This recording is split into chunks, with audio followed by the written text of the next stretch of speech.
सोमवार को पुराना बेदाना मार्ग स्थित राजकीय कन्या महाविद्यालय प्रांगण में अखिल भारतीय विद्यार्थी परिषद इकाई तखतगढ़ द्वारा राष्ट्रीय कला मंच के तहत नारी तू नारायणी महोत्सव 2025 प्रतिभावान सम्मान समारोह एवं सांस्कृतिक कार्यक्रम आयोजित किया गया। कार्यक्रम के मुख्य अतिथि राजस्थानी सरकार के उद्योग वाणिज्य युवा मामले खेल कौशल नियोजन उद्यमिता नीति निर्धारण विभाग राज्य मंत्री के विश्नोई एवं विशिष्ट अतिथि आईदान सिंह राजपुरोहित प्राचार्य भाजपा प्रदेश उपाध्यक्ष नाहर सिंह जोधा एवं विशेष उपस्थिति भारतीय प्रांत मंत्री जोधपुर प्रांत और कांतिलाल सोनी समाज सेवी द्वारा विद्या की देवी मां सरस्वती एवं स्वामी विवेकानंद की तस्वीर के आगे दीपक प्रज्वलित कर नारी तू नारायणी महोत्सव का शुभारंभ किया गया। कार्यक्रम के मुख्य अतिथि राज्य मंत्री के विश्नोई ने नारी शक्ति पर प्रकाश डाला। उन्होंने कहा कि प्रधानमंत्री नरेंद्र मोदी नारी सशक्तिकरण को लेकर देश में महिलाओं के लिए विभिन्न योजनाएं भी चला रही है।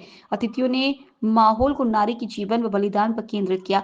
कार्यक्रम के दौरान विद्यार्थियों ने सांस्कृतिक कार्यक्रम की प्रस्तुति दी। एबीवीपी प्रांत मंत्री पूनम भाटी ने महिला सशक्तिकरण को लेकर संबोधित किया।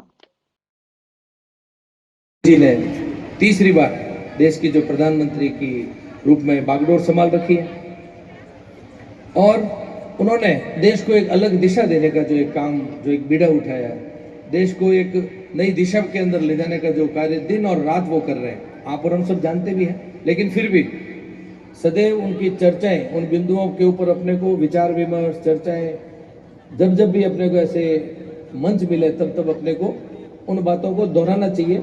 शायद कभी कुछ बिंदु अपने छूट भी जाए, लेकिन सदैव नरेंद्र मोदी जी जो रात और दिन मेहनत कर रहे हैं, उनको वो तो एक साधुत्व जीवन जी रहे हैं।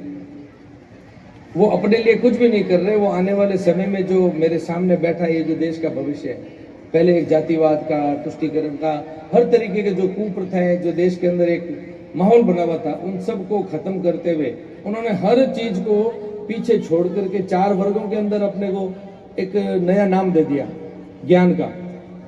उन्होंने जो हमें एक नया ज्ञान दे दिया, उसके अंदर ज्ञान के बारे में किस किस को पता है? मैं ज्ञान बोल रहा हूं, ज्ञान के बारे में मोदी जी ने एक ज्ञान देश को दे दिया। क्या, किसने दिया पता है किसी को? उन्होंने 4 वर्गों में बांटा, गरीब, युवा,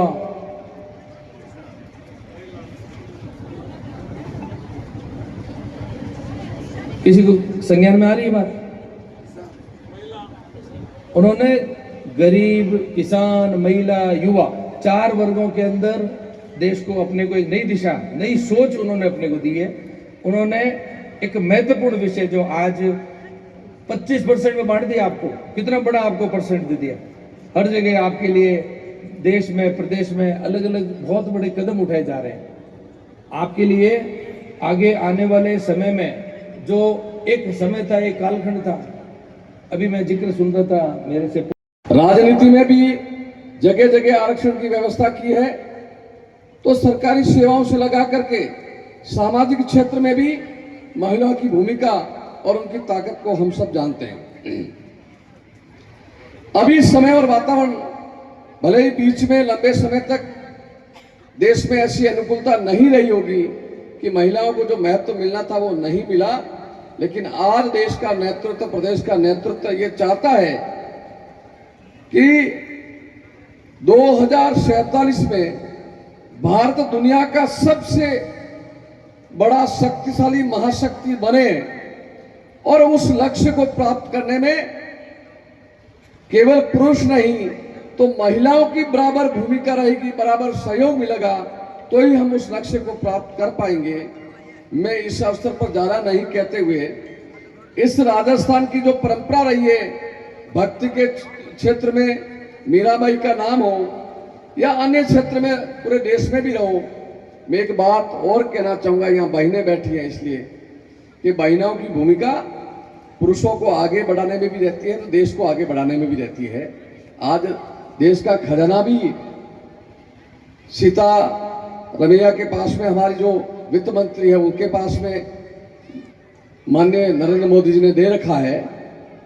तो जिस छत्रपति शिवाजी और महाराणा प्रताप की हम बात करते हैं, जब छत्रपति शिवाजी की बात आती है तो जीजाबाई को याद किए बिना हमारी बात पूरी नहीं होती है।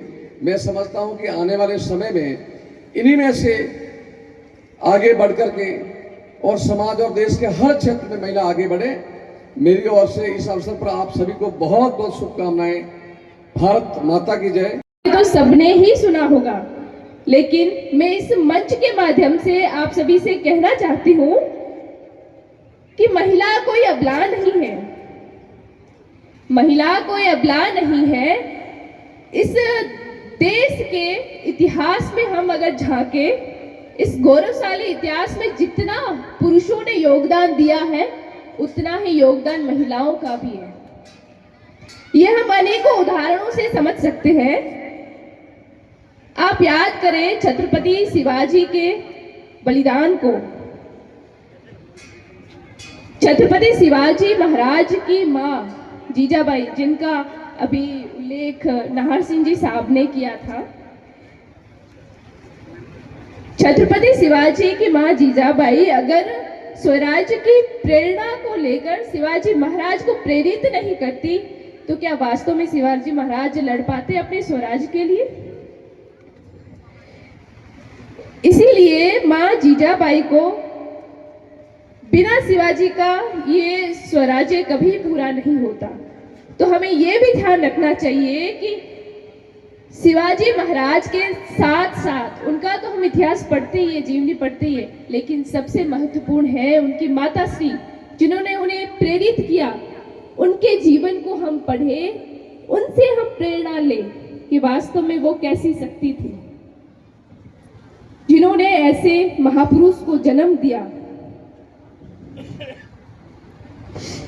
शिवाजी महाराज के महान विचार तो समझ पाएंगे ही, साथ ही साथ उसके पीछे जो महिला शक्ति, जो नारी शक्ति अपन बात करते हैं, उनका क्या योगदान रहा, उसको अगर हम समझेंगे तो जरूर ही अपने जीवन में प्रेरित होकर कुछ न कुछ कर सकते हैं। साथ ही अगर हम बात करें लोकल से लेकर ग्लोबल तक की खबरों के लिए देखते रहिए सच्ची रिपोर्ट।